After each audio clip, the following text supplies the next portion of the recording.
Hey guys, welcome back to my episode 15 of my Book of Mormon series. In this video, I'm going to be reading Alma 49 through 63. So let's get started. Chapter 49. The invading Lamanites are unable to take the fortified cities of Ammonihah and Noah. Amlikia curses God and swears to drink the blood of Moroni. Helaman and his brethren continue to strengthen the church.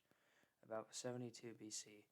And now it came to pass in the 11th month of the 19th year, on the 10th day of the month, the armies of the Lamanites were seen approaching towards the land of Ammonihah. And behold, the city had been rebuilt, and Moroni had stationed an army by the borders of the city, and they had cast up dirt round about to shield them from the arrows and the stones of the Lamanites. For behold, they fought with stones and with arrows.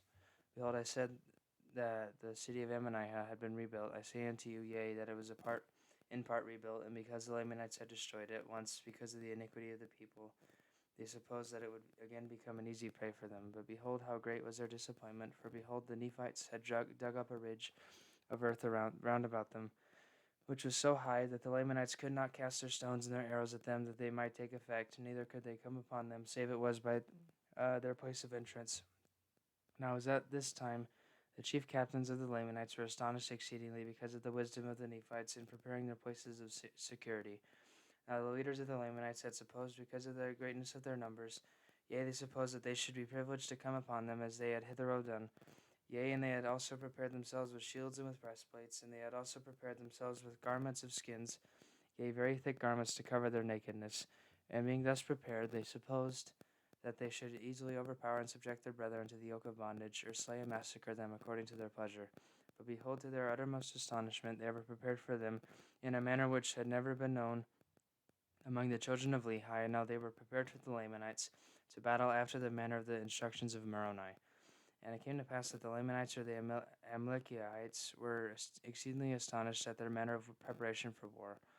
Now, if King Amalekiah had come down out of the land of Nephi at the head of his army, perhaps he would have caused the Lamanites to have attacked the Nephites at the city of Ammonihah.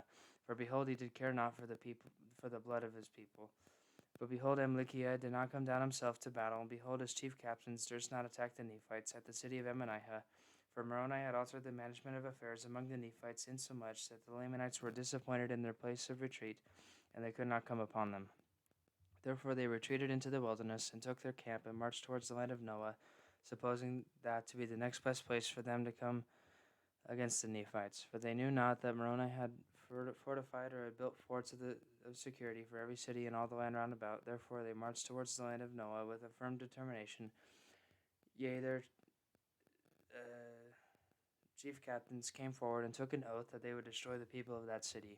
But behold, to their astonishment, the city of Noah, which had hitherto been a weak place, had now by the means of Moroni become strong, yea, even to exceed the strength of the city Ammonihah.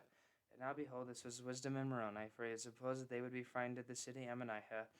And as the city of Noah had hitherto been the weakest part of the land, therefore they would march thither to battle, and thus it was according to his desires. And behold, Moroni had appointed Lehi to be chief captain over the men of that city, and it was that same Lehi who fought with the Lamanites in the valley on the east of the river Sidon.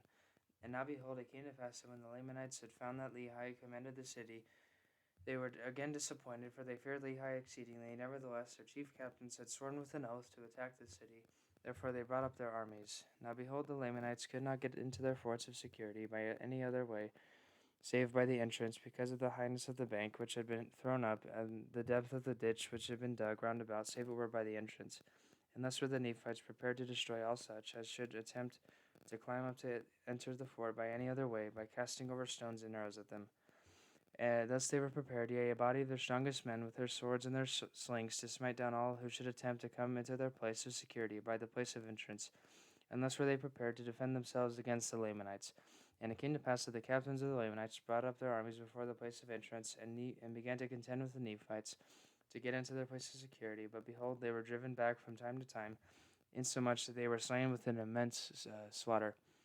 Now when they found that they could not obtain power over the Nephites by the pass, they began to dig down their banks of earth, that they might obtain a pass to their armies, that they might have an equal chance to fight. But behold, in these attempts they were swept off by the stones and arrows which were thrown at them, and instead of filling up their ditches by pulling down the banks of earth, they were filled up in a measure with their dead and wounded bodies. Thus the Nephites had all power over their enemies, and thus the Lamanites did attempt to destroy the Nephites until their chief captains were all slain. Yea, and more than 1,000 of the Lamanites were slain, while on the other hand there was not a single soul of the Nephites which was slain. There were about 50 who were wounded, who had been exposed to the arrows of the Lamanites through the pass, but they were shielded by their shields, and their breastplates, and their headplates, insomuch that their wounds were upon their legs, many of which were very severe. And it came to pass that when the Lamanites saw that the chief captains were all slain, they fled into the wilderness. And it came to pass that they returned to the land of Nephi to inform their king Amalekiah, who was a Nephite by birth, concerning their great loss. And it came to pass that he was exceedingly angry with his people, because he had not obtained his desire over the Nephites. He had not subjected them to the yoke of bondage. Yea, he was exceedingly wroth, and he did curse God, and also Moroni, swearing with an oath that he would drink his blood. And this because Moroni had kept the commandments of God, and preparing for the safety of his people. And it came to pass that on the other hand, the people of Nephi did thank the Lord their God because of his matchless power in delivering them from the hands of their enemies. And thus ended the 19th year of the reign of the judges over the people of Nephi. Yea, there was continual peace among them, and exceedingly great prosperity in the church, because of their heed and diligence which they gave unto the word of God, which was declared unto them by Helaman and Shiblon and Corianton and Ammon and his brethren, yea, and by all those who had been ordained by the holy order of God, being baptized unto repentance, and sent forth to preach among the people. Chapter 50. Moroni fortifies the land of the Nephites. They build many new cities. Wars and destructions befall the Nephites in the days of their wickedness and abominations. Morianton and his descendants are defeated by Tincum. Nephihah dies, and his son Pehoran fills the judgment seat about 72 to 67 BC. And now it came to pass that Moroni did not stop making preparations for war to defend his people against the Lamanites, for he caused that his army should commence in the commencement of the 20th year of the reign of the judges, that they should commence in digging up heaps of earth round about all the cities throughout all the land which was possessed by the Nephites. And upon the top of these ridges of earth he caused that there should be timbers, yea, works of timbers built up to the height of man, round about the cities. And he caused that upon those works of timbers there should be a frame of pickets built upon the timbers round about, and they were strong and high. And he caused towers to be erected that overlooked those works of pickets, and he caused places of security to be built upon those towers, that the stones and arrows of the Lamanites could not hurt them. And they were prepared that they could cast stones from the top thereof according to their pleasure and their strength, and slay him who should attempt to approach near the walls of the city. Thus Moroni did prepare strongholds against the coming of their enemies round about every city and all the land. And it came to pass that Moroni caused that his army should go forth into the east wilderness. Yea, and they went forth and drove all the Lamanites who were in the east wilderness into their own lands, which were south of the land of Zarahemla. And the land of Nephi did run in a straight course from the east sea to the west. And it came to pass that when Moroni had driven all the Lamanites out of the east wilderness, which was north of the lands of their own possessions, he caused that the inhabitants who were in the land of Zarahemla and in the land round about should go forth into the east wilderness, even to the borders by the seashore, and possess the land. And he also placed armies on the south and the borders of their possessions, and caused them to erect fortifications, that they might secure their armies and their people from the hands of their enemies. And thus he cut off all the strongholds of the Lamanites in the east wilderness, yea, and also on the west, fortifying the line between the Nephites and the Lamanites, between the land of Zarahemla and the land of Nephi, from the west sea running by the head of the river Sidon, the Nephites possessing all the land northward, yea, even all the land which was northward of the land bountiful, according to their pleasure. Thus Moroni with his armies which did increase daily, because of the assurance of protection which his works did bring forth unto them, did seek to cut off the strength and the power of the Lamanites from off the lands of their possessions, that they should have no power upon the lands of their possession.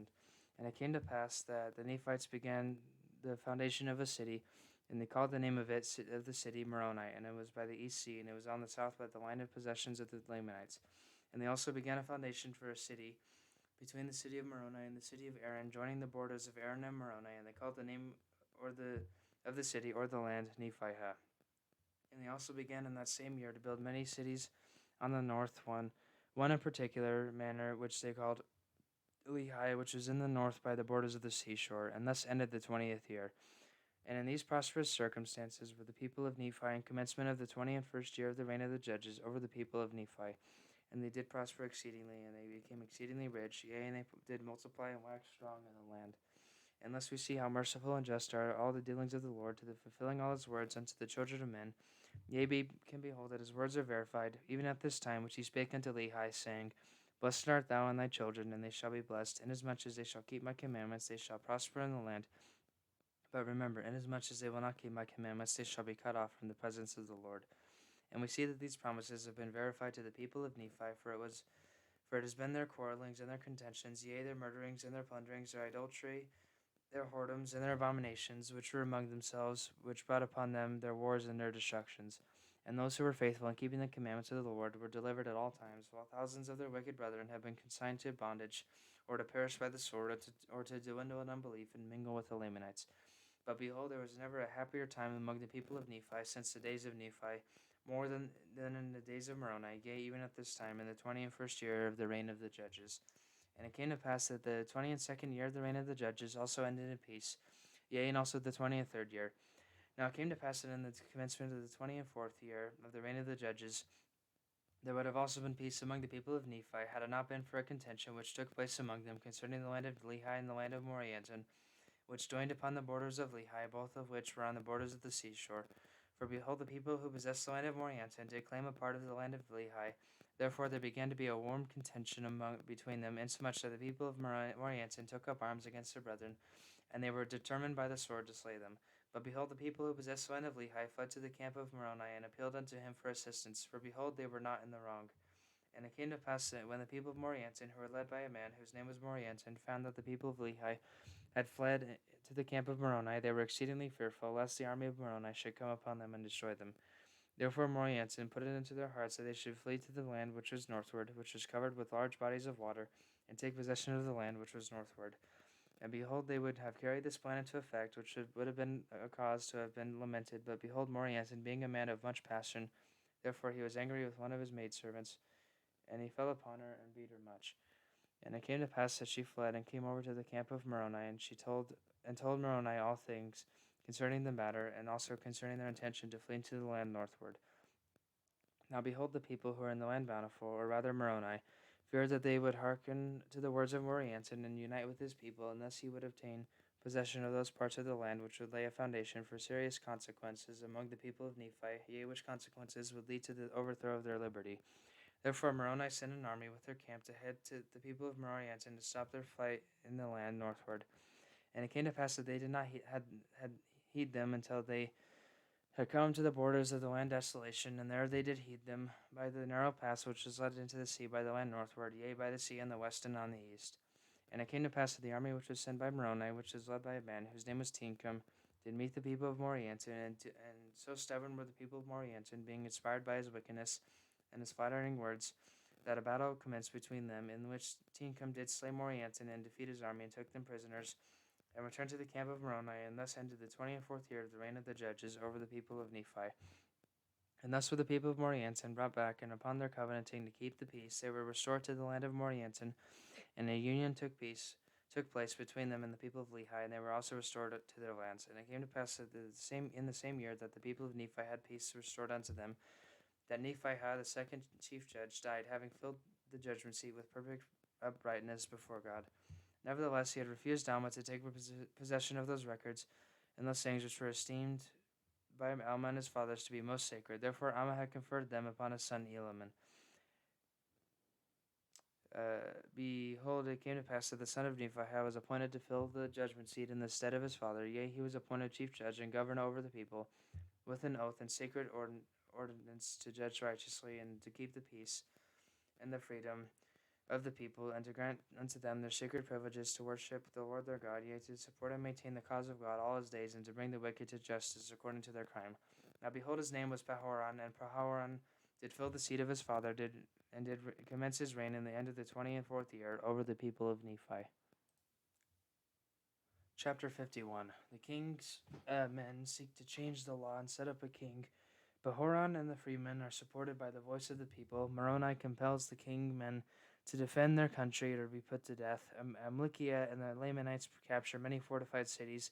Tincum repels the Lamanite invasion and slays Amlikia in his tent, about 67 to 66 BC. And now it came to pass in the commencement of the 25th year of the reign of the judges over the people of Nephi, they having established peace between the people of Lehi and the people of Morianton concerning their lands, and having commenced the 25th year in peace. Nevertheless, they did not maintain an entire peace in the land, For there began to be a contention among the people concerning the chief judge Behoran. For behold, there were a part of the people who desired that a few particular points of the law should be altered. But behold, Behoran would not alter nor suffer the law to be altered. Therefore he did not hearken to those who had sent in their voices with their petitions concerning the altering of the law. Therefore those who were desirous that the law should be altered were angry with him, and desired that he should no longer be chief judge over the land. Therefore there arose a warm dispute concerning the matter, but not unto bloodshed. And it came to pass that those who were desirous that Behoran should be dethroned from the judgment seat were called kingmen, for they were desirous that the law should be altered in a manner to overthrow the free government and to establish a king over the land. And those who were desirous that Behoran should remain chief judge over the land took upon them the name of freemen, and thus was the division among them. For the freemen had sworn or covenanted to maintain their rights and privileges and their religion by a free government. And it came to pass that this matter of the contention was settled by the voice of the people. And it came to pass that the voice of the people came in favor of the freemen, and Behoran retained the judgment seat, which caused much rejoicing among the brethren of Behoran, and also many of the people of liberty, who also put the kingmen to silence, that they durst not oppose, but were obliged to maintain the cause of freedom. Now those who were in the favor of the kings were those of high birth, and they sought to be kings, and they were supported by those who saw power and authority over the people. But behold, this was a critical time for such contentions to be among the people of Nephi. For behold, Amlikiah had again stirred up the hearts of the people of the Lamanites against the people of the Nephites, and he was gathering together soldiers from all parts of his land, and arming them, and preparing for war with all diligence, for he had sworn to drink the blood of Moroni. But behold, we shall see that his promise which he made was rash. Nevertheless, he did prepare himself and his armies to come to battle against the Nephites. Now his armies were not so great as they had hitherto been, because of the many thousands who had been slain by the hand of the Nephites. But notwithstanding their great loss, Amlikiah had gathered together a wonderfully great army, insomuch that he feared not to come down to the land of Zarahemla. Yea, even Amlikiah did himself come down at the head of the Lamanites, and it was in the 25th year of the reign of the judges, and it was at the same time that they had begun to settle the affairs of their contentions concerning the chief judge Behoran. And it came to pass that when the men who were called kingmen had heard that the Lamanites were coming down to battle against them, they were glad in their hearts, and they refused to take up arms, for they were so wroth with the chief judge, and also with the people of liberty, that they would not take up arms to defend their country.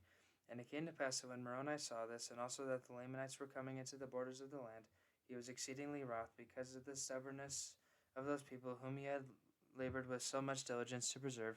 Yea, he was exceedingly wroth, and his soul was filled with anger against them. And it came to pass that he sent a petition with the voice of the people unto the governor of the land, desiring that he should read it, and give him Moroni power to compel those dissenters to defend their country, or to put them to death. For it was his first care to put an end to such contentions or dissensions among the people. For behold, this had been hitherto a cause of all their destruction. And it came to pass that it was granted according to the voice of the people. And it came to pass that Moroni had commanded that his army should go against those kingmen, to pull down their pride and their nobility, and level them with the earth, or they should take up arms and support the cause of liberty. And it came to pass that the armies did march forth against them, and they did pull down their pride and their nobility, insomuch that as they did lift their weapons of war to fight against the men of Moroni, they were hewn down and leveled to the earth. And it came to pass that there were 4,000 of those dissenters who were hewn down by the sword, and those of their leaders who were not slain in battle were taken and cast into prison, for there was no time for their trials at this period. And the remainder of those dissenters, rather than being smitten down to the earth by the sword, yielded to the standard of liberty, and were compelled to hoist the title of liberty upon their towers and in their cities, and to take up arms in defense of their country. And thus Moroni put an end to those kingmen, that there were not any known by the appellation of kingmen, and thus he put an end to the stubbornness and the pride of those people who professed the blood of nobility, but they were brought down to humble themselves like unto their brethren, and to fight valiantly for their freedom from bondage. Behold, it came to pass that while Moroni was thus breaking down the wars and contentions among his own people, and subjecting them to peace and civilization, and making regulations to prepare for war against the Lamanites, behold, the Lamanites had come into the land of Moroni, which was in the borders by the seashore. And it came to pass that the Nephites were not sufficiently strong in the city of Moroni. Therefore Amlikiah did drive them, slaying many. And it came to pass that Amlikiah took possession of the city, yea, possession of all their fortifications. And those who fled out of the city of Moroni came to the city of Nephi, and also the people of the city of Lehi gathered themselves together and made preparations, and were ready to receive the Lamanites into battle. And it came to pass that Amlikiah would not suffer the Lamanites to go against the city of Nephi to battle, but kept them down by the seashore, leaving men in every city to maintain and defend it. And thus he went on, taking possession of many cities, the city of Nephi, and the city of Lehi, and the city of Morianton, and the city of Omner, and the city of Gid, and the city of Melech, and all of which were on the east borders by the seashore. And thus had the Lamanites obtained by the cunning of Amlikiah so many cities by their numberless hosts, all of which were strongly fortified after the manner of the fortifications of Moroni, all of which afforded strongholds for the Lamanites. And it came to pass that they marched to the borders of the land bountiful, driving the Nephites before them, and slaying many. But it came to pass that they were met by Tincum, who had slain Morianton, and had headed his people in his flight. And it came to pass that he headed Amlikiah also, as he was marching forth with his numerous army, that he might take possession of the land bountiful, and also the land northward. But behold, he met with a disappointment by being repulsed by Tincum and his men, for they were great warriors. For every man of Tincum did exceed the Lamanites in their strength and in their skill of war, insomuch that they did gain advantage over the Lamanites. And it came to pass that they did harass them, insomuch that they did slay them, even until it was dark. And it came to pass that Tincum and his men did pitch their tents in the borders of the land bountiful, and Amlikiah did pitch his tents in the borders on the beach of the seashore, and after this manner were they driven. And it came to pass that when the night had come, Tincum and his servants stole forth, and went out by the night, and went into the camp of Amlikiah, and behold, sleep had overpowered them because of their much fatigue, which caused by the labors in heat of the day. And it came to pass that Tincum stole privately into the tent of the king, and put a javelin to his heart, and he did cause the death of the king immediately, that he did not awake his servants. And he returned again privately to his own camp, and behold, his men were asleep, and he woke them, and told them all the things he had done. And he caused that his armies should stand in readiness, lest the Lamanites had awakened and should come upon them. And thus ended the 25th year of the reign of the judges over the people of Nephi, and thus ended the days of Amlikiah. Chapter 52. Amaron succeeds Amlikiah as king of the Lamanites. Moroni, Tincum, and Lehi lead the Nephites in a victorious war against the Lamanites. The city of Melech is retaken, and Jacob the Zoramite is slain, about 66 to 64 BC. And now it came to pass in the 26th year of the reign of the judges over the people of Nephi, behold, when the Lamanites awoke on the first morning of the first month, behold, they found Amlikiah was dead in his own tent, and they also saw that Tincum was ready to give them battle on that day. And now when the Lamanites saw this, they were frightened, and they abandoned their design in marching into the land northward, and retreated with all their army into the city of Melech, and sought protection in their fortifications. And it came to pass that the brother of Amlikiah was appointed king over the people, and his name was Amaron. Thus King Amaron, the brother of King Amlikiah, was appointed to reign in his stead. And it came to pass that he did command that his people should maintain those cities which they had taken by the shedding of blood, for they had not taken any cities, save they had lost much blood. And now Tincum saw that the Lamanites were determined to maintain those cities which they had taken, and those parts of the land which they had obtained possession of, and also seeing the enormity of their number, Tincum thought it was not expedient that he should attempt to attack them in their forts. But he kept his men round about, as if making preparations for war. Yea, and truly he was preparing to defend himself against them by casting up walls round about and preparing places of resort. And it came to pass that he kept thus preparing for war until Moroni had set a large number of men to strengthen his army. And Moroni also sent orders unto him that he should retain all the prisoners who fell into his hands, for as the Lamanites had taken many prisoners, that he should retain all the prisoners of the Lamanites as a ransom for those whom the Lamanites had taken. And he also sent orders unto him that he should fortify the land bountiful, and secure the narrow pass which led to the land northward, lest the Lamanites should obtain that point, and should have power to harass them on every side. And Moroni also sent it to him, desiring him that he would be faithful in maintaining that quarter of the land, and that he would seek every opportunity to scourge the Lamanites in that quarter, as much as was in his power, that perhaps he might take again by stratagem or some other way those cities which had been taken out of their hands, and that he also would fortify and strengthen those cities round about, which had not fallen into the hands of the Lamanites. And he also said unto him, I would come unto you, but behold, the Lamanites are upon us in the borders of the land, by the west sea, and behold, I go against them, therefore I cannot come unto you. Now the king Amaron had departed out of the land of Zarahemla, and had made known unto the queen concerning the death of his brother, and had gathered together a large number of men, and had marched forth against the Nephites on the borders by the west sea. And thus he was endeavoring to harass the Nephites, and to draw away a part of their forces to that part of the land, while he had commanded those whom he had left to possess the cities which he had taken, that they should also harass the Nephites on the borders by the east sea, and should take possession of their lands as much as it was in their power, according to the power of their armies. And thus were the Nephites in those dangerous circumstances in the ending of the 26th year of the reign of the judges over the people of Nephi. But behold, it came to pass in the 27th year of the reign of the judges that Teancum, by the command of Moroni, who had established armies to protect the south and the west borders of the land, and had begun his march towards the land bountiful, that he might assist Teancum with his men in retaking the cities which they had lost. And it came to pass that Teancum had received orders to make an attack upon the city of Melech, and retake it if it were possible. And it came to pass that Teancum made preparations to make an attack upon the city of Melech, and marched forth with his army against the Lamanites. But he saw that it was impossible that he could overpower them while they were in their fortifications. Therefore he abandoned his designs and returned again to the city bountiful to wait for the coming of Moroni, that he might receive strength to his army. And it came to pass that Moroni did arrive with his army at the land of Bountiful in the latter end of the 27th year of the reign of the judges over the people of Nephi. And the commencement of the 28th year, Moroni and Teancum and many of the chief captains held a council of war, what they should do to cause the Lamanites to come out against them to battle, or that they might by some means flatter them out of their strongholds, that they might gain advantage over them, and take again the city of Melech.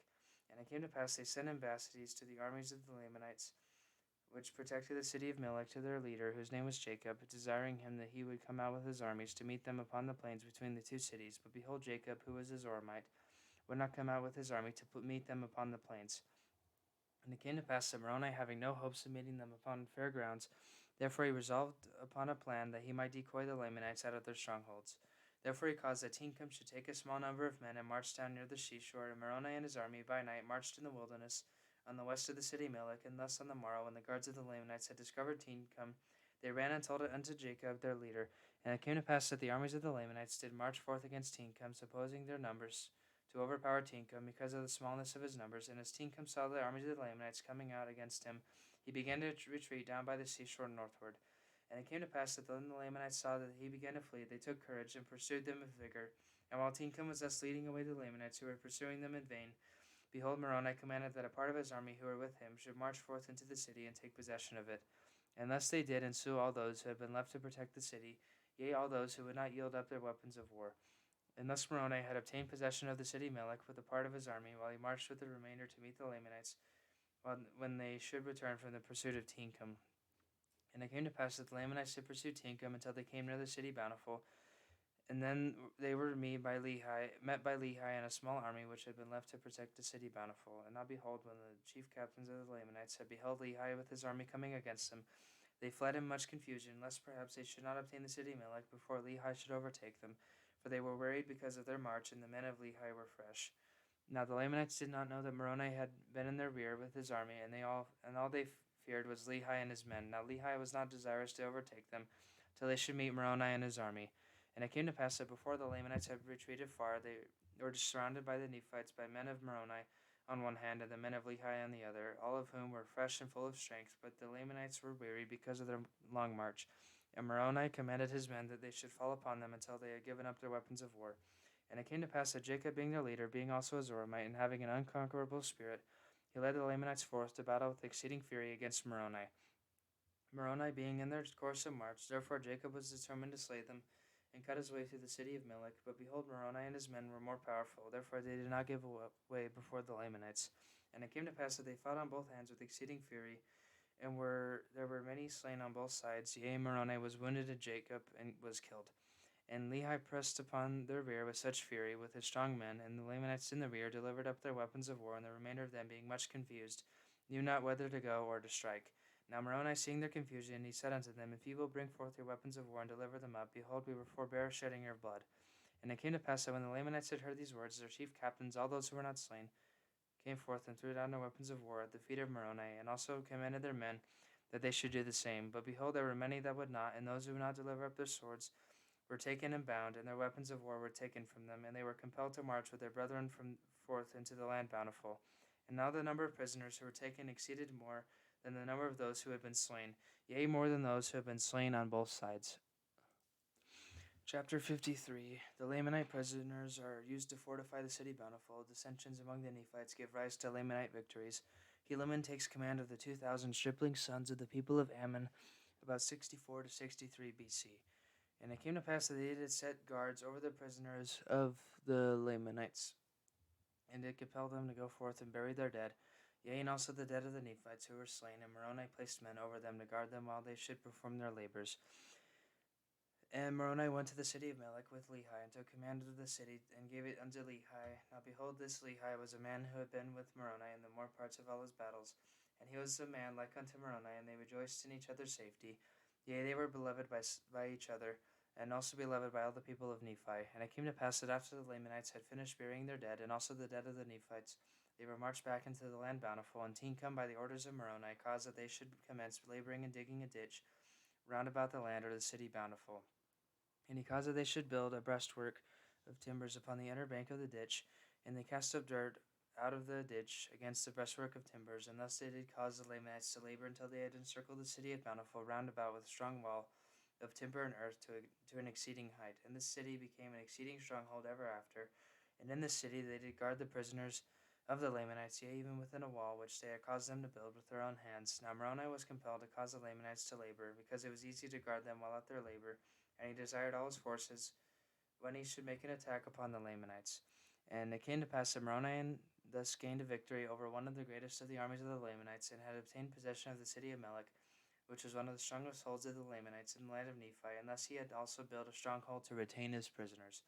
And it came to pass that he did no more attempt a battle with the Lamanites in that year, but he did employ his men in preparing for war, yea, in making fortifications to guard against the Lamanites, yea, and also delivering their women and their children from famine and affliction, and providing food for their armies. And now it came to pass that the armies of the Lamanites on the west sea south, while in the absence of Moroni, on account of some intrigue amongst the Nephites, which caused dissensions among them, and had gained some ground over the Nephites, yea, insomuch they had obtained possession of the number of their cities in that part of the land. And thus because of iniquity amongst themselves, yea, because of dissensions and intrigue among themselves, they were placed in the most dangerous circumstances. Now behold, I have somewhat to say concerning the people of Ammon, who in the beginning were Lamanites, but by Ammon and his brethren, or rather by the power and word of God, they have been converted unto the Lord, and they have been brought down into the land of Zarahemla, and had ever since been protected by the Nephites. And because of their oaths, they have been kept from taking up arms against their brethren, for they had taken an oath that they never would shed blood more, and according to their oath they would have perished. Yea, they would have suffered themselves to have fallen into the hands of their brethren, had it not been for the pity and exceeding love which Ammon and his brethren had for them. And for this cause they were brought down into the land of Zarahemla, and they ever had been protected by the Nephites. And it came to pass that when they saw the danger and many afflictions and tribulations which the Nephites bore unto them, they were moved with compassion, and were desirous to take up arms in defense of their country. But behold, as they were about to take their weapons of war, they were overpowered by the persuasions of Helaman and his brethren, for they were about to break the oath which they had made. And Helaman feared lest by doing so they should lose their souls. Therefore all those who had entered into this covenant were compelled to behold their brethren way to their afflictions and their dangerous circumstances at this time. But behold, it came to pass they had many sons who had not entered into a covenant, that they would not take their weapons of war to defend themselves against their enemies. Therefore they did assemble themselves together at this time, as many as were able to take up arms, and they called themselves Nephites. And they entered into a covenant to fight for the liberty of the Nephites, yea, to protect the land unto the laying down of their lives. Yea, even they covenanted that they never would give up their liberty, but they would fight in all cases to protect the Nephites and themselves from bondage. Now behold, there was 2,000 of those young men who entered into this covenant, and took their weapons of war to defend their country.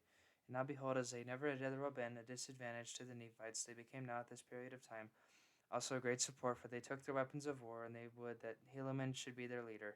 And they were all young men, and they were exceedingly valiant for courage, and also for strength and activity. But behold, this is not all. They were men who were true at all times, in whatsoever thing they were entrusted. Yea, they were men of truth and soberness, for they had been taught to keep the commandments of God, and to walk uprightly before him. And now it came to pass that Helaman did march at the head of his 2,000 stripling warriors to the support of the people in the borders of the land of the south, by the West Sea. And thus ended the 28th year of the reign of the judges over the people of Nephi. Chapter 54. Ammoron and Moroni negotiate for the exchange of prisoners. Moroni demands that the Lamanites withdraw and cease their murderous attacks. Ammoron demands that the Nephites lay down their arms and become subject to the Lamanites, about 63 BC.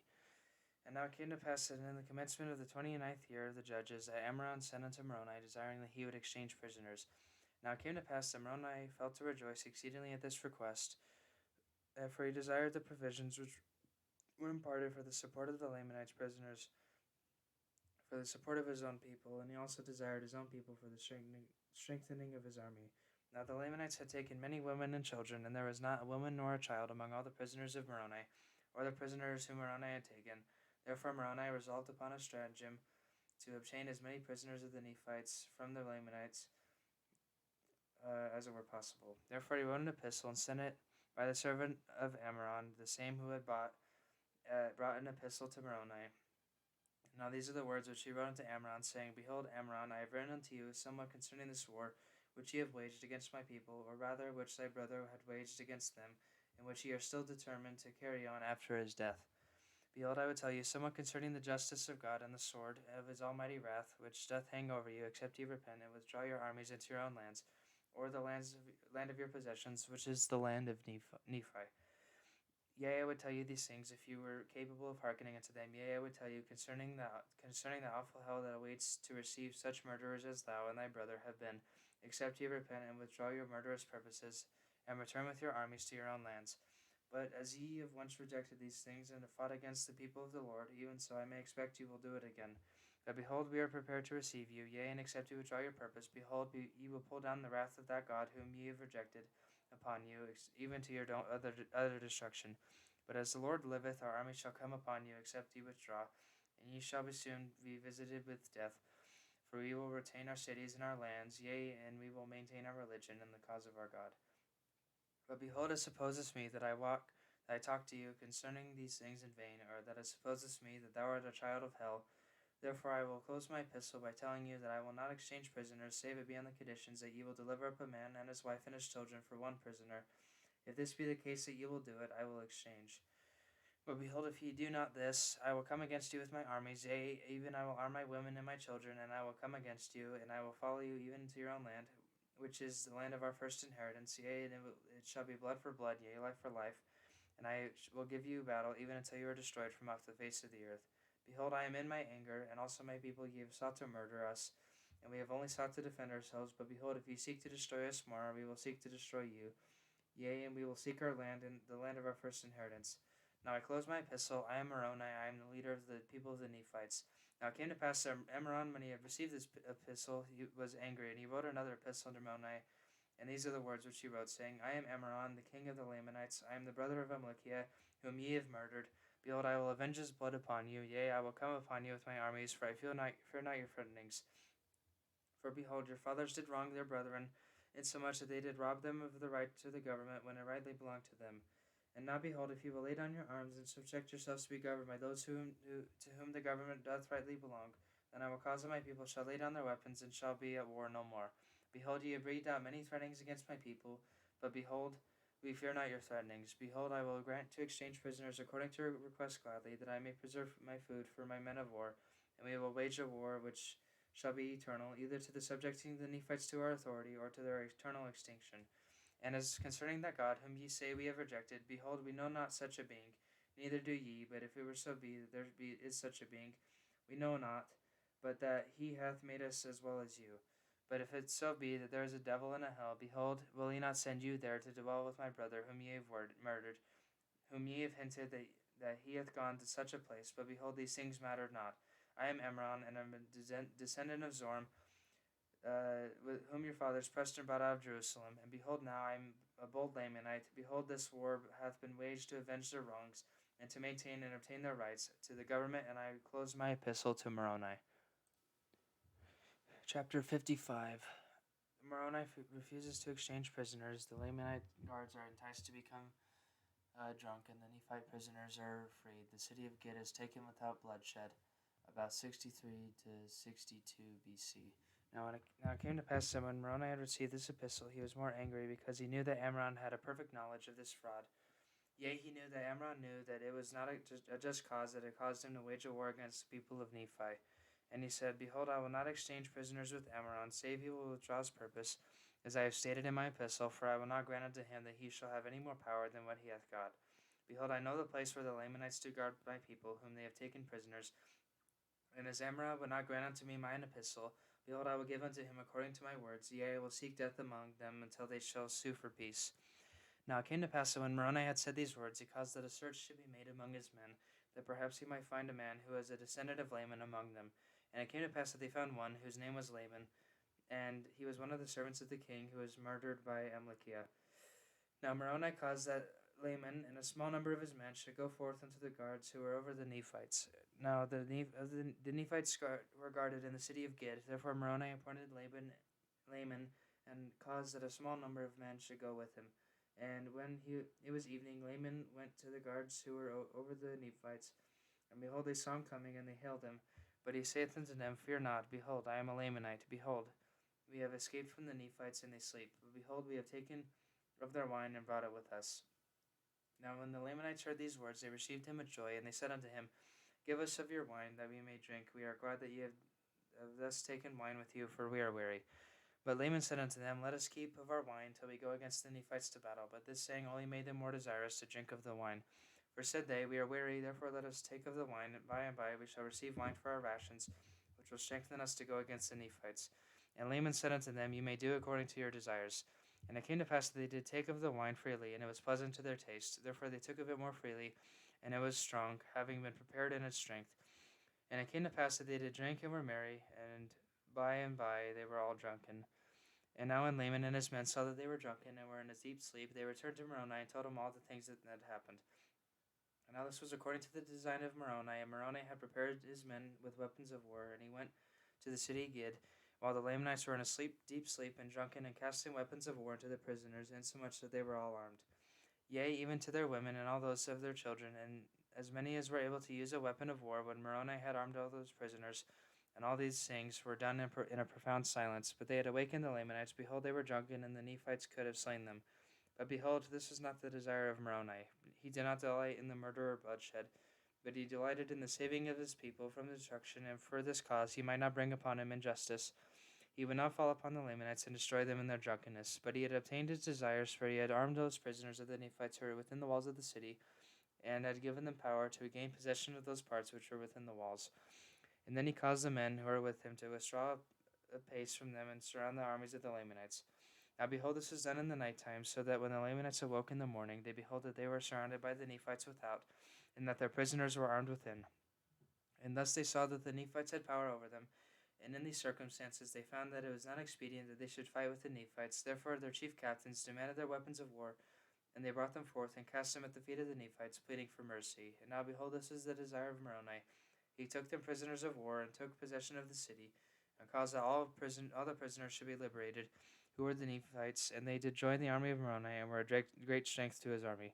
And it came to pass that he did cause the Lamanites, whom he had taken prisoners, that they should commence a labor in strengthening the fortifications round about the city Gid.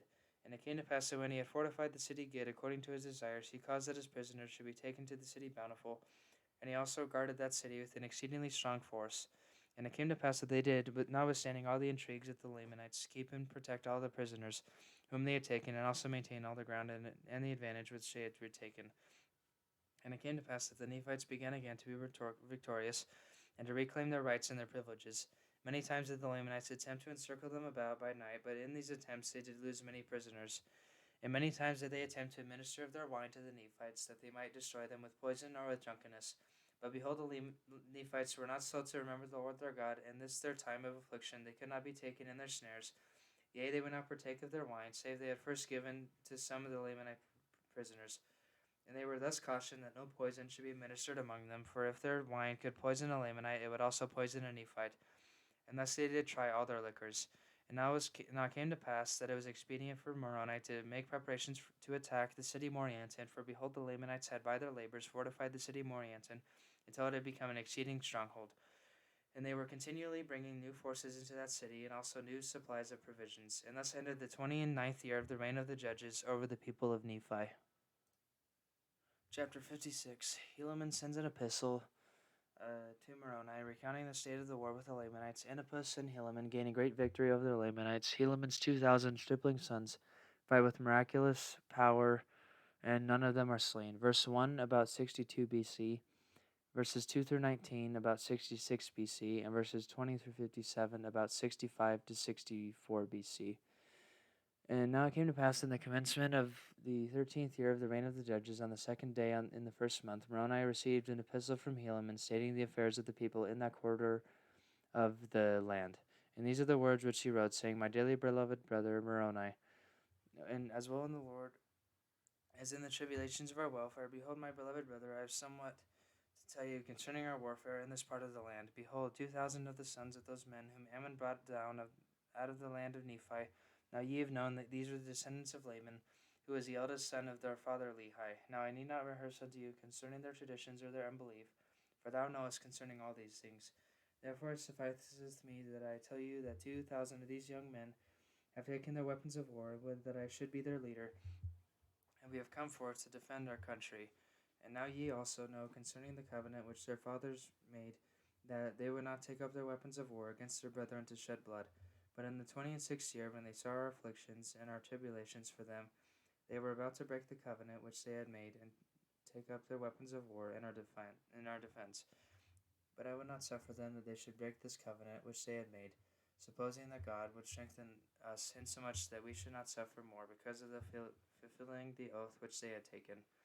But behold, here is one thing in which we may have joy. For behold, in the 26th year, I, Helaman, did march at the head of these 2,000 young men to the city of Judea, to assist Antipas, whom ye have appointed a leader over the people of that part of the land. And I did join my 2,000 sons, for they are worthy to be called sons, to the army of Antipas, in which strength Antipas did rejoice exceedingly. For behold, his army had been reduced by the Lamanites, because their forces had slain a vast number of our men, for which we have to mourn. Nevertheless, we may console ourselves in this point, that they have died in the cause of their country and of their God, yea, and they are happy. And the Lamanites had also retained many prisoners, of whom are chief captains, for none other have they spared alive, and we suppose that they are now at this time in the land of Nephi. It is so if they are not slain.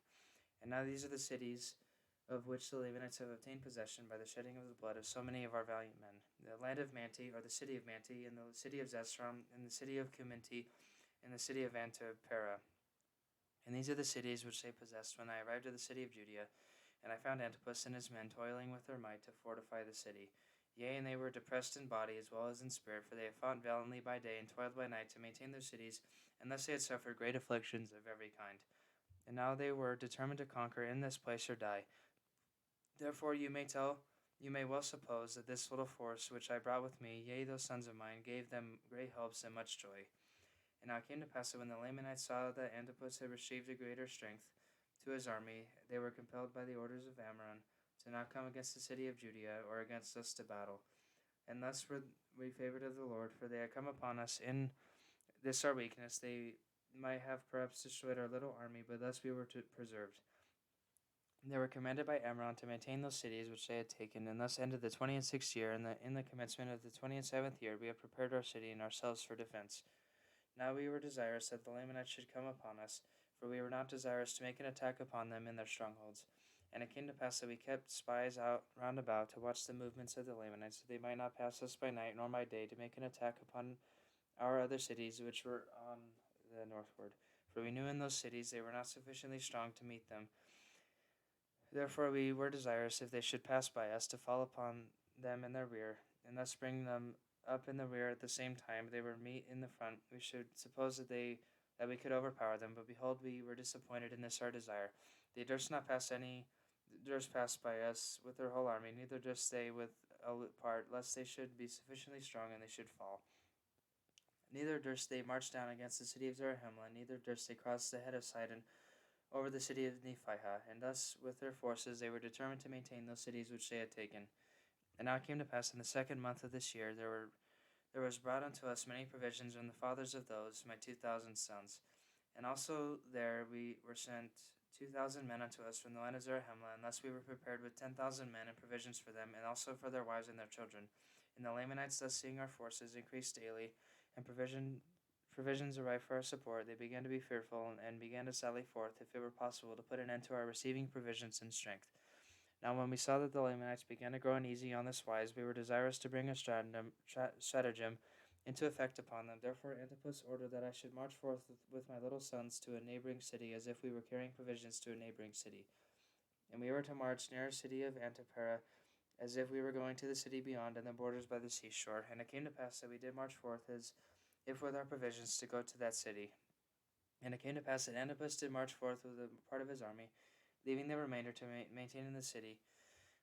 But he did not march forth until I had gone forth with my little army and came near the city Antipara. And now in the city Antipara were stationed the strongest army of the Lamanites, yea, the most numerous. And it came to pass that when they had been informed by their spies, they came forth with their army and marched against us.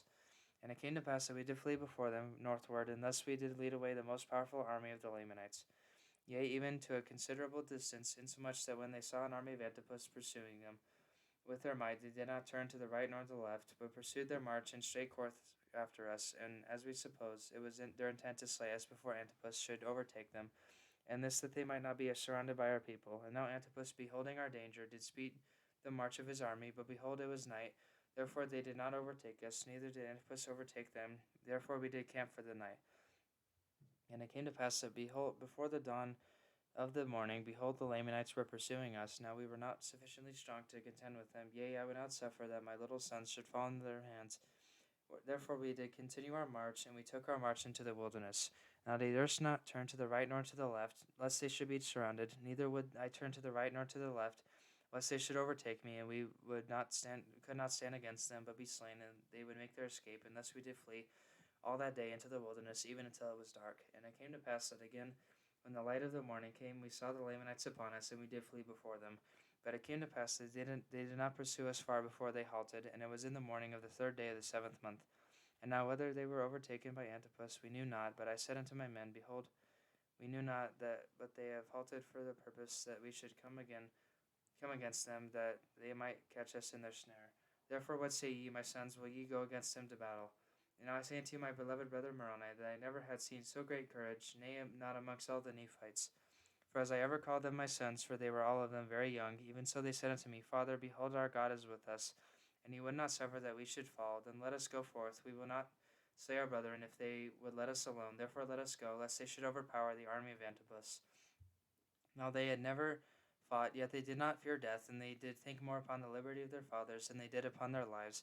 They had been taught by their mothers that if they did not doubt, God would deliver them. And if they rehearsed unto me the words of their mothers, saying, We do not doubt, our mothers knew it.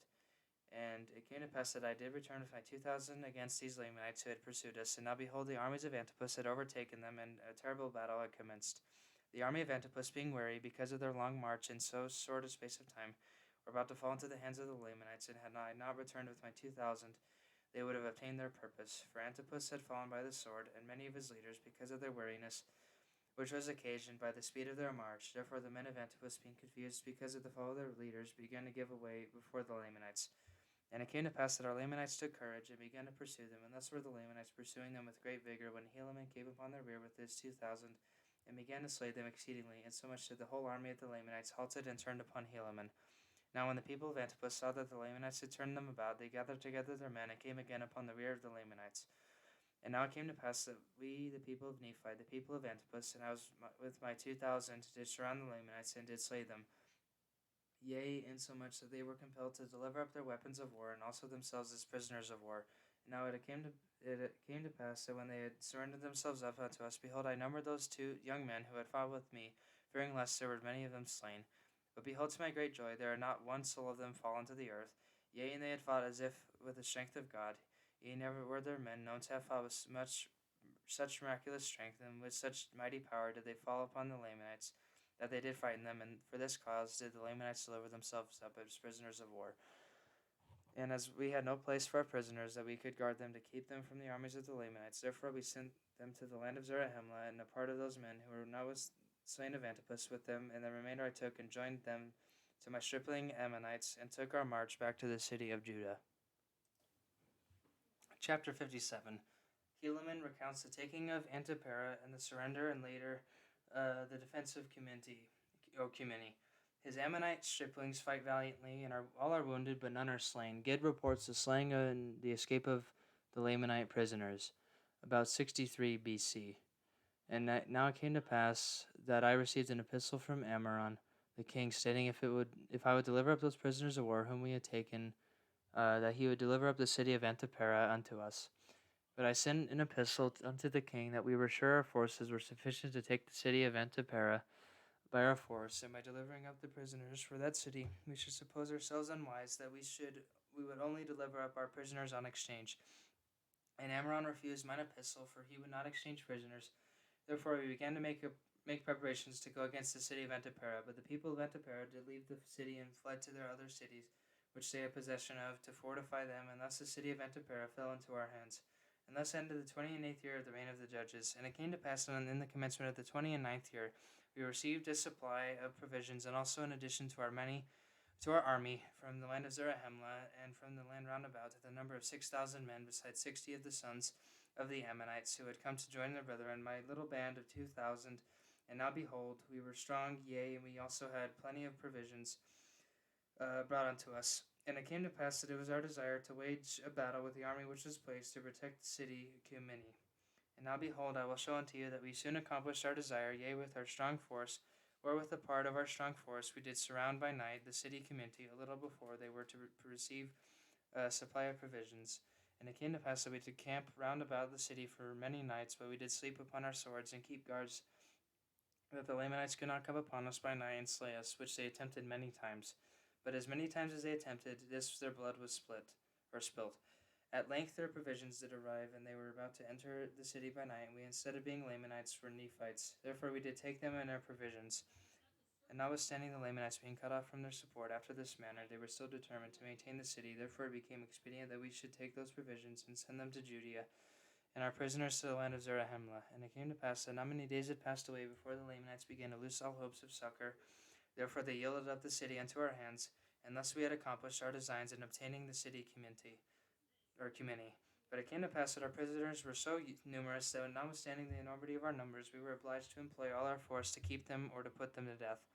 But behold, they would break out in great numbers, and would fight with stones, and with clubs, or whatsoever thing they could get into their hands, insomuch that we did slay upwards of 2,000 of them, after they had surrendered themselves prisoners of war. Therefore it became expedient for us that we should put an end to their lives, or guard them, sword in hands, down to the land of Zarahemla.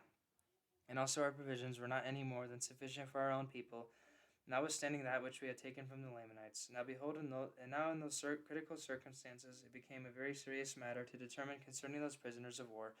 Nevertheless, we did resolve to send them down to the land of Zarahemla. Therefore we selected a part of our men, and gave them charge over our prisoners, to go down to the land of Zarahemla. But it came to pass that on the morrow they did return, and now behold, we did not inquire of them concerning the prisoners, for behold, the Lamanites were upon us, and they returned in season to save us from falling into their hands. For behold, Amron had sent to their support a new supply of provisions, and also a numerous army of men. And it came to pass that those men whom we sent with prisoners did arrive in season to check them, as they were about to overpower us. But behold, my little band of 2,060 fought most desperately, yea, they were firm before the Lamanites, and did administer death unto all those who opposed them. And as the remainder of our army were about to give way before the Lamanites, behold, those 2,060 were firm and undaunted. And they did obey and observe to perform every word of command with exactness, yea, and even according to their faith, as it was done unto them. And I did remember the words which they said unto me, that their mothers had taught them.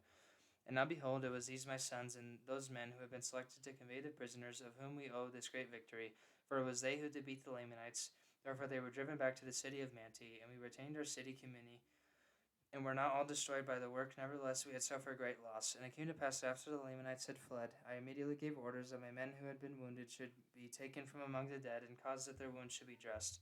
And it came to pass that there were 200 out of my 2,060 who had fainted, because of the loss of blood. Nevertheless, according to the goodness of God, and to our great astonishment, and also the joy of our whole army, there was not one soul of them who did perish, yea, neither was there one soul among them who had not received many wounds. And now their preservation was astonishing to our whole army, yea, and they should be spared, while there was 1,000 of our brethren who were slain. And we do justly ascribe it to the miraculous power of God, because of their exceeding faith in that which they had been taught to believe, that there was a just God, and whosoever did not doubt that they should be preserved by his marvelous power.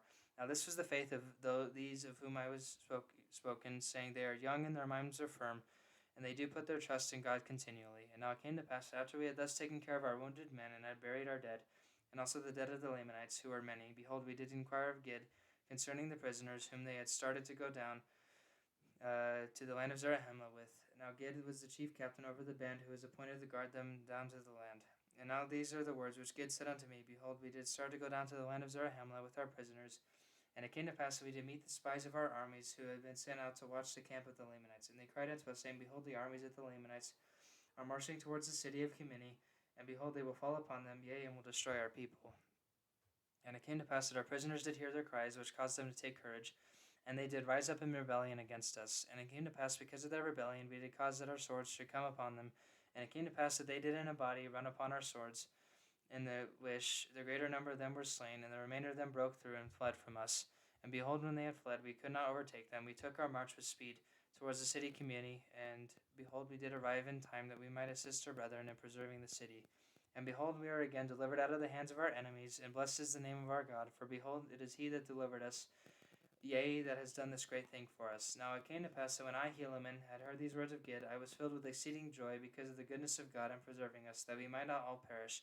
Yea, and I trusted that the souls of them who had been slain have entered into the rest of their God.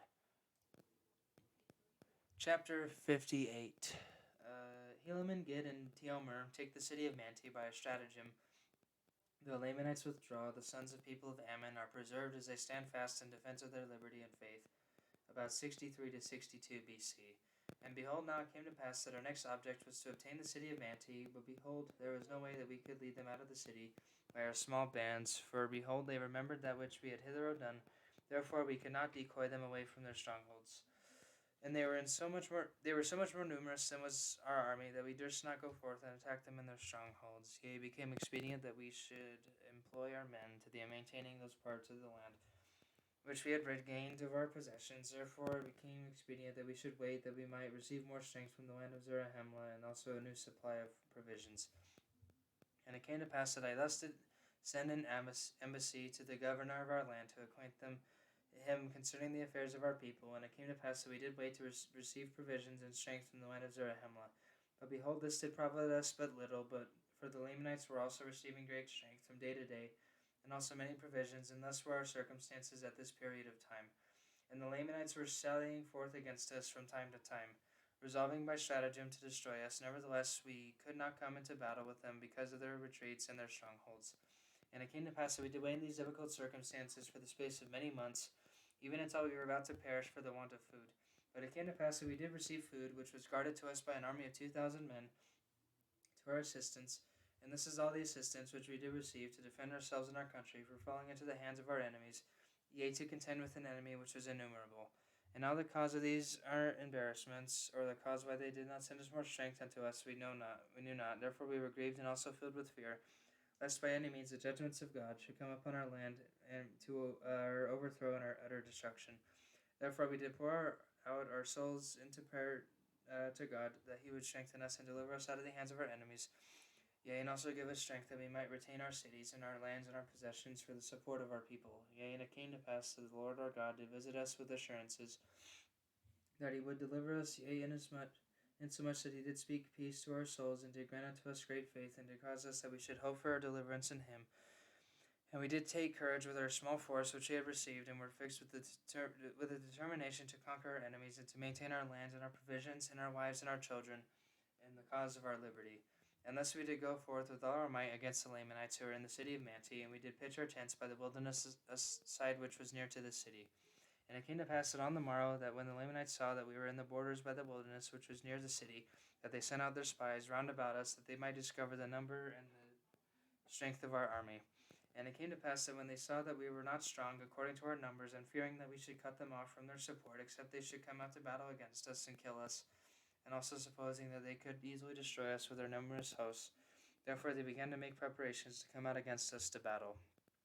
And when they saw that they were making preparations to come out against us, behold, I caused that Gid, with a small number of men, should secrete himself in the wilderness, and also that Teomer and a small number of men should secrete themselves also in the wilderness. Now Gid and his men were on the right, and others on the left. And when they had thus secreted themselves, behold, I remained with the remainder of my army, that in the same place where we had first pitched our tents, against the time that the Lamanites should come out to battle. And it came to pass that the Lamanites did come out with their numerous army against us, and when they had come and were about to fall upon us with the sword, I caused that my men who were with me should retreat to the wilderness. And it came to pass that the Lamanites did follow after us with great speed, for they were exceedingly desirous to overtake us, that they might slay us.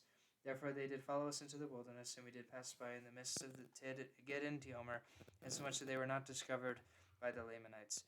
And it came to pass that when the Lamanites had passed by, or when the army had passed by, Gid and Teomer did rise up from their secret places, and did cut off the spies of the Lamanites, that they should not return to the city. And it came to pass that when they had cut them off, they ran into the city and fell upon the guards who were left to guard the city, insomuch that they did destroy them and did take possession of the city. Now this was done because the Lamanites did suffer their whole army, save a few guards only, to be led away into the wilderness. And it came to pass that Gid and Teomer by this means had obtained possession of their strongholds, and it came to pass that we took our course after having traveled much in the wilderness towards the land of Zarahemla. And when the Lamanites saw that they were marching towards the land of Zarahemla, they were exceedingly afraid, lest there was a plan laid to lead them on to destruction. Therefore they began to retreat into the wilderness again, yea, even back by the same way which they had come. And behold, it was night, and they did pitch their tents, for the chief captains of the Lamanites had supposed that the Nephites were weary because of their march, and supposing that they had driven their whole army, therefore they took no thought concerning the city of Manti. Now it came to pass that when it was night, I caused that my men should not sleep, but that they should march forward by another way towards the land of Manti. And because of this our march in the nighttime, behold, on the morrow we were beyond the Lamanites, insomuch that we did arrive before them at the city of Manti. And thus it came to pass that by this stratagem we did take possession of the city of Manti without the shedding of blood. And it came to pass that when the armies of the Lamanites did arrive near the city, and saw that we were prepared to meet them, they were astonished exceedingly and struck with great fear, insomuch that they did flee into the wilderness. Yea, and it came to pass that the armies of the Lamanites did flee out of all this quarter of the land, but behold, they have carried with them many women and children out of the land. And those cities which have been taken by the Lamanites, all of them are at this period of time in our possession, and our fathers and our women and our children are returning to their homes, all save it be those who have been taken prisoners and carried off by the Lamanites. But behold, our armies are small to maintain so great a number of cities and so great possessions. But behold, we trust in our God, who has given us victory over those lands, insomuch that we have obtained the cities and those lands which were our own. Now we do not know the cause that the government does not grant us more strength, neither do those men who came up unto us know why we have not received greater strength. Behold, we do not know, but what ye are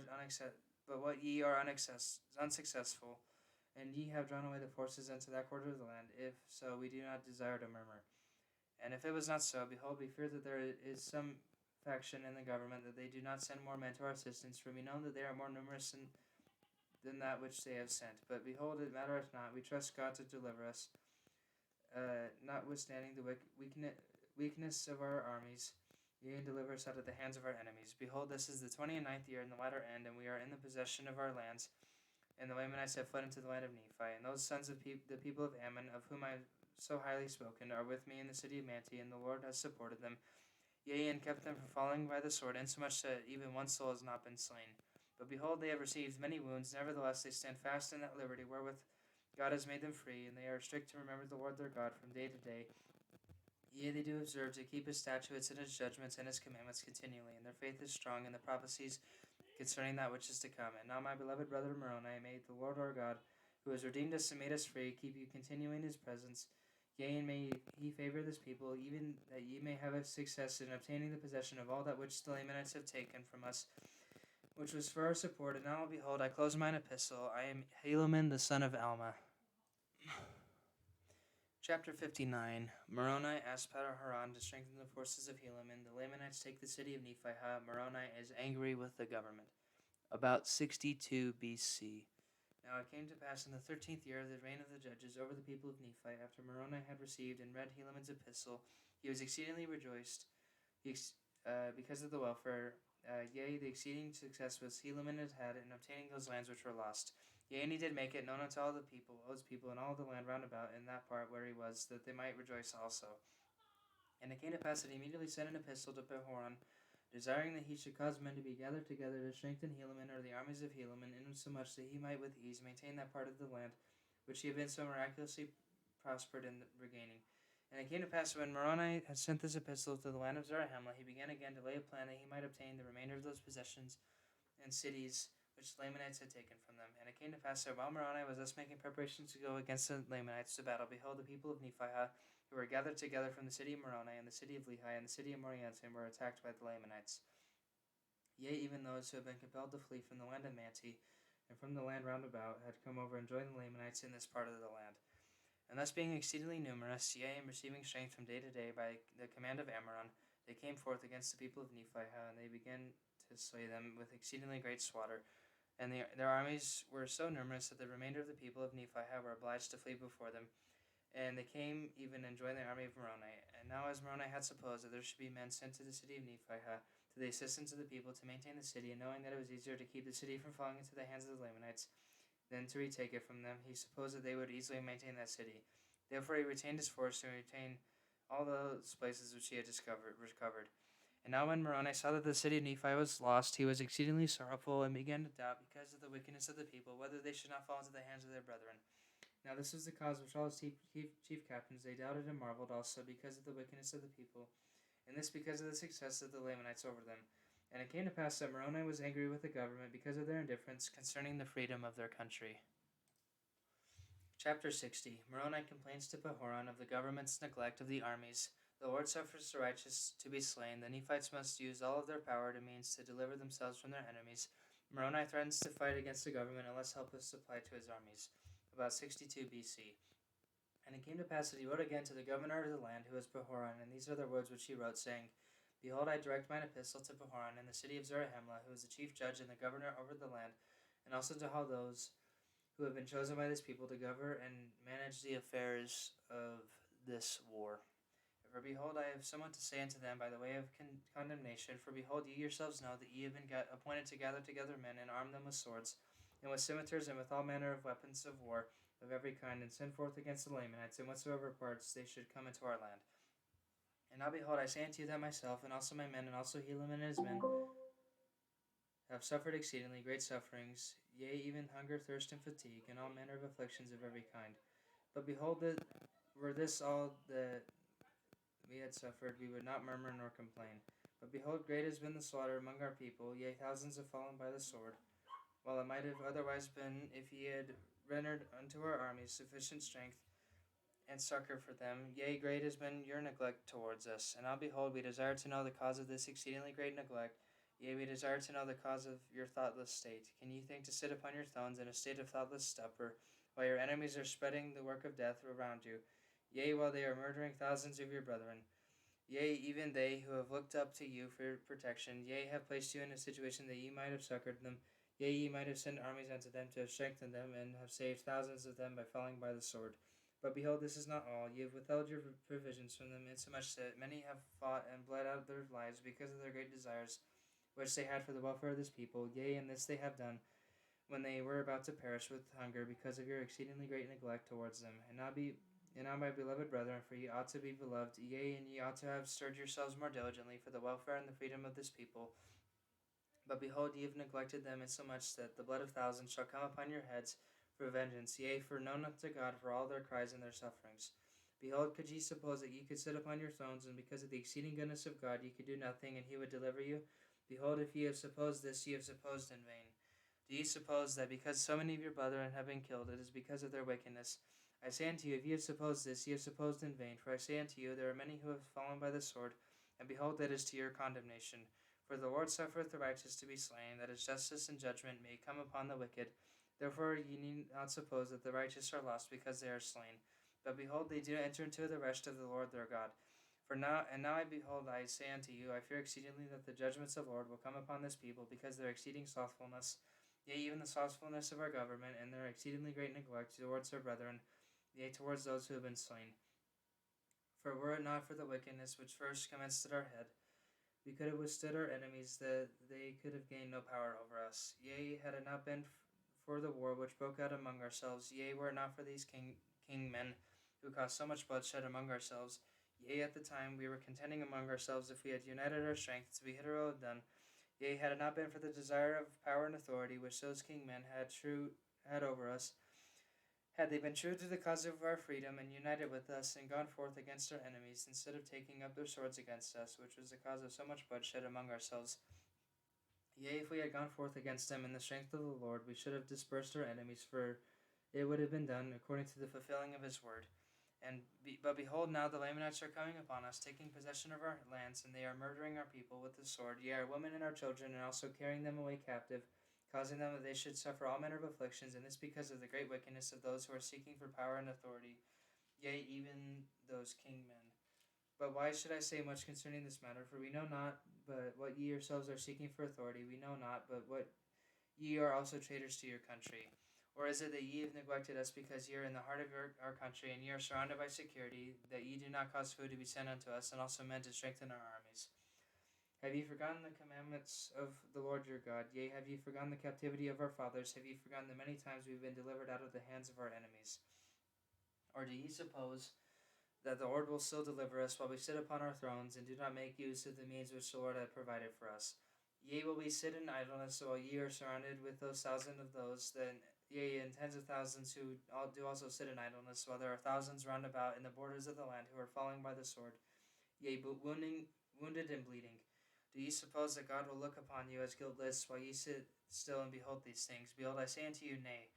Now I would that ye should remember that God has said that the inward vessel shall be cleansed first, and then shall the outer vessel be cleansed also. And now except ye do repent of that which ye have done, and begin to be up and doing, and send forth food and men unto us, and also unto Helaman, that he may support those parts of our country which he has regained, and that we may also recover the remainder of our possessions in these parts. Behold, it will be expedient that we contend no more with the Lamanites, until we have first cleansed our inward vessel, yea, even the great head of our government. And except ye grant mine epistle, and come out and show unto me a true spirit of freedom, and strive to strengthen and fortify our armies, and grant unto them food for their support. Behold, I will leave a part of my freedmen to maintain this part of our land, and I will leave the strength and the blessings of God upon them, that none other power can operate against them. And this because of their exceeding faith and their patience in their tribulations. And I will come unto you if there be any among you that has a desire for freedom, yea, if there be even a spark of freedom remaining. Behold, I will stir up insurrections among you, even until those who have desires to usurp power and authority shall become extinct. Yea, behold, I do not fear your power nor your authority, but it is my God whom I fear. And it is according to his commandments that I do take my sword to defend the cause of my country, and it is because of your iniquity that we have suffered so much loss. Behold, it is time, yea, the time is not at hand, that except ye do bestir yourselves in the defense of your country and your little ones, the sword of justice doth hang over you. Yea, and it shall fall upon you, and visit you even to your utter destruction. Behold, I wait for assistance from you, and except ye do minister unto our relief, behold, I will come unto you, even in the land of Zarahemla, and smite you with the sword, insomuch that ye can have no more power to impede the progress of this people in the cause of our freedom. For behold, the Lord will not suffer that ye shall live and wax strong in your iniquities to destroy this righteous people. Behold, can you suppose that the Lord will spare you and come out in judgment against the Lamanites, when it is the traditions of their fathers that have caused their hatred? Yea, and it has been redoubled by those who have descended from us, while your iniquity is for the cause of your love of glory and the vain things of the world. Ye know that ye do transgress the laws of God, and ye do know that ye do trample them under your feet. Behold, the Lord saith unto me, if those whom ye have appointed your governors do not repent of their sins and iniquities, ye shall go up to battle against them. And now behold, I, Moroni, am constrained according to the covenant which I have made, to keep the commandments of my God. Therefore I would that ye should adhere to the word of God, and send speedily unto me of your provisions and your men, and also to Helaman. And behold, if ye will not do this, I come unto you speedily. For behold, God will not suffer that we should perish with hunger. Therefore he will give unto us of your food, even if it must be by the sword. Now see that ye fulfill the word of God. Behold, I am Moroni, your chief captain. I seek not for power, but to pull it down. I seek not for the honor of the world, but for the glory of my God, and the freedom and welfare of my country. And thus I close mine epistle. Chapter 61. Pahoran tells Moroni of the insurrection and rebellion against the government. The kingmen take Zarahemla and are in league with the Lamanites. Pahoran asks for military aid against the rebels, about 62 BC. Behold, now it came to pass that soon after Moroni had sent his epistle unto the chief governor, he received an epistle from Pahoran, the chief governor, and these are the words which he received. I, Pahoran, who am the chief governor of this land, do send these words unto Moroni, the chief captain over the army. Behold, I say unto you, Moroni, that I do not joy in your great afflictions. Yea, it grieves my soul. But behold, there are those who do joy in your afflictions, yea, insomuch that they have risen up in rebellion against me, and also those of my people who are freemen, yea, and those who have risen up are exceedingly numerous. And it is those who have sought to take away the judgment seat from me that have been the cause of this great iniquity, for they have used great flattery, and they have led away the hearts of many people, which will be the cause of sore affliction among us. They have withheld our provisions, and have daunted our free men, that they have not come unto you. And behold, they have driven me out before them, and I have fled unto the land of Gideon with as many men as it were possible that I could get. And behold, I have sent a proclamation throughout this part of the land, and behold, they are flocking to us daily to their arms in the defense of their country and their freedom, and do avenge our wrongs. And they have come unto us insomuch that those who have risen up in rebellion against us are set at defiance, insomuch that they do fear us, and durst not come out again against us to battle. They have got possession of the land, or the cities of Zarahemla. They have appointed a king over them, and he hath written unto the king of the Lamanites, in the which he has joined in alliance with them, in the which alliance he hath agreed to maintain the city of Zarahemla, with which maintenance he supposes will enable the Lamanites to conquer the remainder of the land, and he shall be placed king over this people when they shall be conquered under the Lamanites. And now in your epistle you have censured me, but it mattereth not. I am not angry, but do rejoice in the greatness of your heart. I, Pahoran, do not seek for power, save only to retain my judgment seat, that I may preserve the rights and liberty of my people. My soul standeth fast in the liberty in which God has made us free. And now behold, we will resist wickedness even unto bloodshed. We will not shed the blood of the Lamanites if they would stay in their own land. We will not shed the blood of our brethren if they would not rise up in rebellion and take the sword against us. We would subject ourselves to the yoke of bondage if we were requisite with the justice of God, or if he should command us so to do. But behold, he does not command us that we shall subject ourselves to our enemies, but that we should put our trust in him, and he will deliver us. Therefore, my beloved brother Moroni, let us resist evil, and whatsoever evil we cannot resist with our words, yea, such as rebellious and dissensions, let us resist them with our swords, that we may retain our freedom, that we may rejoice in the great privilege of our church, and in the cause of our Redeemer and our God. Therefore come unto me speedily with a few of your men, and leave the remainder in the charge of Lehi and Teancum. Give unto them power to conduct the war in the part of the land, according to the Spirit of God, which is also the Spirit of freedom which is in them. Behold, I have sent a few provisions unto them, that they might not perish until ye can come with me. Gather together whatsoever force ye can upon your march hither, and we will go speedily against those dissenters in the strength of our God, according to the faith which is in us. And we will take possession of the city of Zarahemla, that we may obtain more food to send forth unto Lehi and Teancum. Yea, we will go forth against them in the strength of the Lord, and we will put an end to this great iniquity. And now, Moroni, I do joy in receiving your epistle, for I was somewhat worried concerning what we should do, whether it should be just in us to go against our brethren. But ye have said, except they repent, the Lord hath commanded you that ye should go against them. See that ye strengthen Lehi and Teancum in the Lord. Tell them to fear not, for God will deliver them. Yea, and also all those who stand fast in that liberty wherewith God hath made them free. And now I close mine epistle to my beloved brother Moroni. Chapter 62. Moroni marches to the aid of Pahoran in the land of Gideon. The kingmen who refuse to defend their country are put to death. Pahoran and Moroni retake Nephihah. Many Lamanites join the people of Ammon. Teancum slays Ammoron, and is in turn slain. The Lamanites are driven from the land, and peace is established. Helaman returns to the ministry and builds up the church, about 62 to 57 BC. And now it came to pass that when Moroni had received this epistle, his heart did take courage, and was filled with exceedingly great joy because of the faithfulness of Pahoran, that he was not also a traitor to the freedom and cause of his country. But he did also mourn exceedingly because of the iniquity of those who had driven Pahoran from the judgment seat, yea, in fine, because of those who had rebelled against their country and also their God. And it came to pass that Moroni took a small number of men according to the desire of Pahoran, and gave Lehi and Teancum command over the remainder of his army, and took his march towards the land of Gideon. And he did raise the standard of liberty in whatsoever place he did enter, and gained whatsoever force he could in all his march towards the land of Gideon.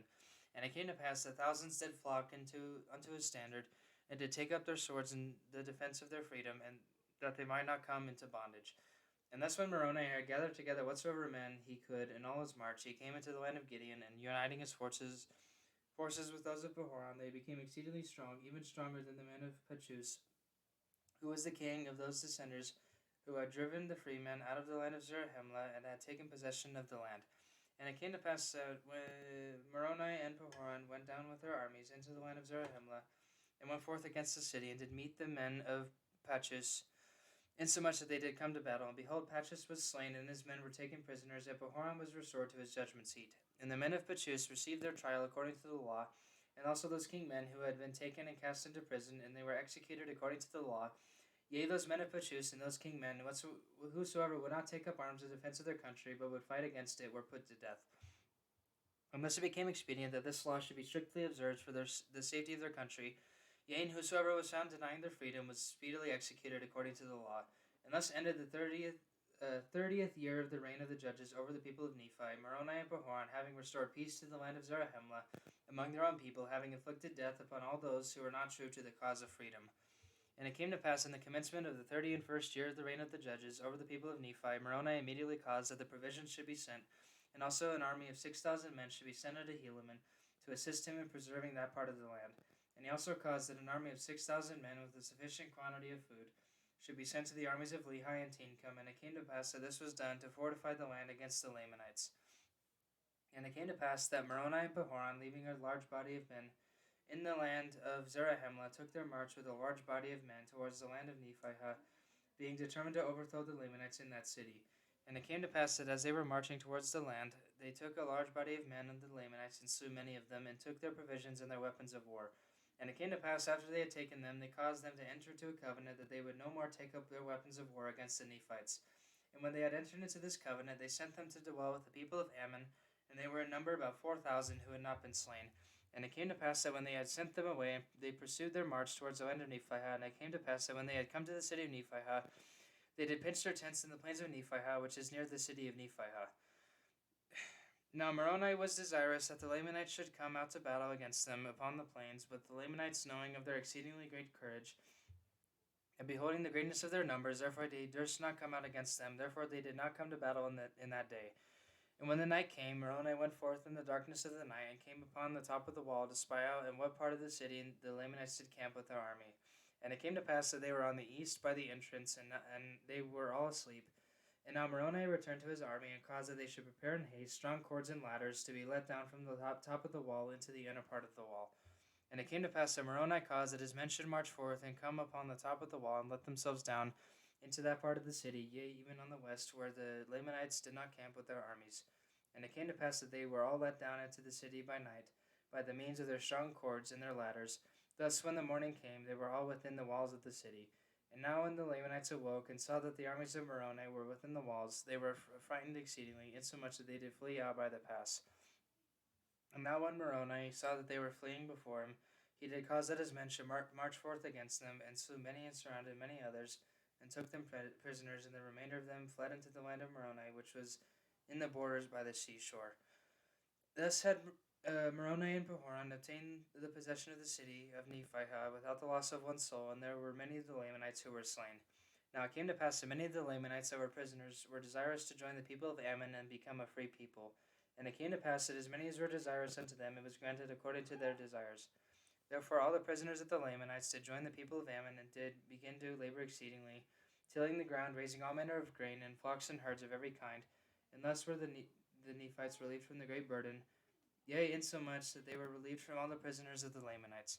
Now it came to pass that Moroni, after he had obtained possession of the king of the city of Nephi, having taken many prisoners, which had reduced the armies of the Lamanites exceedingly, and having regained many of the Nephites who had been taken prisoners, which did strengthen the army of Moroni exceedingly. Therefore Moroni went forth from the land of Nephi to the land of Lehi. And it came to pass that when the Lamanites saw that Moroni was coming against them, they were again affrighted, and fled before the army of Moroni. And it came to pass that Moroni and his army did pursue them from city to city, until they were met by Lehi and Teancum. And the Lamanites fled from Lehi and Teancum, even down upon the borders by the seashore, until they came to the land of Moroni. And the armies of the Lamanites were all gathered together, insomuch that they were all in one body in the land of Moroni. Now Amram, the king of the Lamanites, was also with them. And it came to pass that Moroni and Lehi and Teancum did encamp with their armies round about in the borders of the land of Moroni, insomuch that the Lamanites were encircled about in the borders by the wilderness on the south, and in the borders by the wilderness on the east. And thus they did encamp for the night, for behold, the Nephites and the Lamanites also were wary because of the greatness of the march. Therefore they did not resolve upon any stratagem in the night time, save it were Teancum, for he was exceedingly angry with Amram, insomuch that he considered that Amram and Amalekiah his brother had been the cause of this great and lasting war between them and the Lamanites, which had been the cause of so much war and bloodshed, yea, and so much famine. And it came to pass that Teancum in his anger did go forth into the camp of the Lamanites, and did let himself down over the walls of the city, and he went forth with a cord from place to place, insomuch that he did find the king, and he did cast a javelin at him, which did pierce him near the heart. But behold, the king did awaken his servants before he died, insomuch that they did pursue Teancum and slew him. Now it came to pass that when Lehi and Moroni knew that Teancum was dead, they were exceedingly sorrowful. But behold, he had been a man who had fought valiantly for his country, yea, a true friend to liberty, and he had suffered very many exceedingly sore afflictions. But behold, he was dead, and had gone the way of all the earth. Now it came to pass that Moroni marched forth on the morrow, and came upon the Lamanites, insomuch that they did slay them with a great slaughter, and they did drive them out of the land, and they did flee, even that they did not return at the time against the Nephites. And thus ended the 31st year of the reign of the judges over the people of Nephi, and thus they had wars and bloodsheds and famine and afflictions for the space of many years. And there have been murders and contentions and dissensions and all manner of iniquity among the people of Nephi, and nevertheless for the righteous' sake, yea, because of the prayers of the righteous, they were spared. But behold, because of the exceedingly great length of the war between the Nephites and the Lamanites, many had become hardened because of the exceedingly great length of the war, and many were softened because of their afflictions, insomuch that they did humble themselves before God, even in the depth of humility. And it came to pass that after Moroni had fortified those parts of the land which were most exposed to the Lamanites, until they were sufficiently strong, he returned to the city of Zarahemla, and also Helaman returned to the place of his inheritance, and there was once more peace established among the people of Nephi. And Moroni yielded up the command of his armies into the hands of his son, whose name was Moronihah, and he retired to his own house, that he might spend the remainder of his days in peace. And Pahora did return to his judgment seat, and Helaman did take upon him again to preach unto the people the word of God. For because of so many wars and contentions, it has become expedient that a regulation should be made again in the church. Therefore Helaman and his brethren went forth and did declare the word of God with much power to the convincing of many people of their wickedness, which did cause them to repent of their sins and to be baptized unto the Lord their God. And it came to pass that they did establish again the church of God throughout all the land. Yea, and regulations were made concerning the law, and their judges and their chief judges were chosen. And the people of Nephi began to prosper again in the land, and began to multiply and to wax exceedingly strong again in the land. And they began to grow exceedingly rich. And notwithstanding their riches or their strength or their prosperity, they were not lifted up in the pride of their eyes, neither were they slow to remember the Lord their God.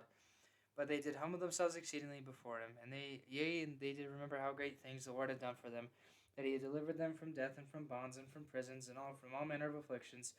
And he had delivered them out of the hands of their enemies. And they did pray unto the Lord their God continually, insomuch that the Lord did bless them according to his word, so that they did wax strong and prosper in the land. And it came to pass that all these things were done, and Helaman died in the 35th year of the reign of the judges over the people of Nephi. Chapter 63. Shiblon and later Helaman take possession of the sacred records. Many Nephites traveled to the land northward. Haggoth builds ships which sail forth in the West Sea. Moronihah defeats the Lamanites in battle, about 56 to 52 BC. And it came to pass in the commencement of the 36th year of the reign of the judges over the people of Nephi, that Shiblon took possession of those sacred things which had been delivered unto Helaman by Alma. And he was a just man, and he did walk uprightly before God, and he did observe to do good continually, and to keep the commandments of the Lord his God, and also did his brother. And it came to pass that Moroni died also, and thus ended the 36th year of the reign of the judges. And it came to pass that in the 37th year of the reign of the judges, there was a large company of men, even to the amount of 5,400 men, with their wives and their children, departed out of the land of Zarahemla into the land which was northward. And it came to pass that Haggoth, being an exceedingly curious man, therefore he went forth and built him an exceedingly large ship on the borders of the land Bountiful by the land Desolation, and launched it forth into the West Sea by the narrow neck which led into the land northward. And behold, there were many of the Nephites who did enter therein, and did sail forth with much provisions, and also many women and children, and they took their course northward, and thus ended the 37th year. And in the 38th year, this man built other ships, and the first ship did also return, and many more people did enter into it, and they also took much provisions, and set out again into the land northward. And it came to pass that they were never heard of more, and we suppose that they were drowned in the depths of the sea. And it came to pass that one other ship did also sail forth, and whither did she go, we know not. And it came to pass that in this year there were many people who went forth into the land northward, and thus ended the 38th year. And it came to pass in the 39th year of the reign of the judges, Shiblon died also, and Corianted had gone forth to the land northward in the ship to carry forth provisions unto the people who had gone forth into that land. Therefore it became expedient for Shiblon to confer those sacred things before his death upon the son of Helaman, who is called Helaman, being called after the name of his father. Now behold, all these engravings which were in the possession of Helaman were written and sent forth among the children of men throughout all the land, save it were those parts which had been commanded by Alma should not go forth. Nevertheless, these things were to be kept sacred and handed down from one generation to another. Therefore in this year they have been conferred upon Helaman before the death of Shiblon.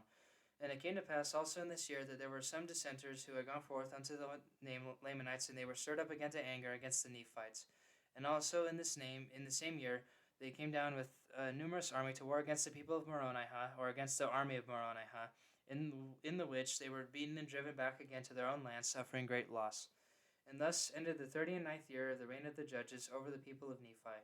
And thus ended the account of Alma, and Helaman his son, and also Shiblon, who was his son. Alright, well, that's going to do it for this video. Hope you enjoyed. Next time I'm going to be reading the Book of Helaman, because it's a little bit shorter, and, yeah. It's pretty much 1/4 of the size of the Book of Alma. Anyway, hope you enjoyed. See you next time, and bye.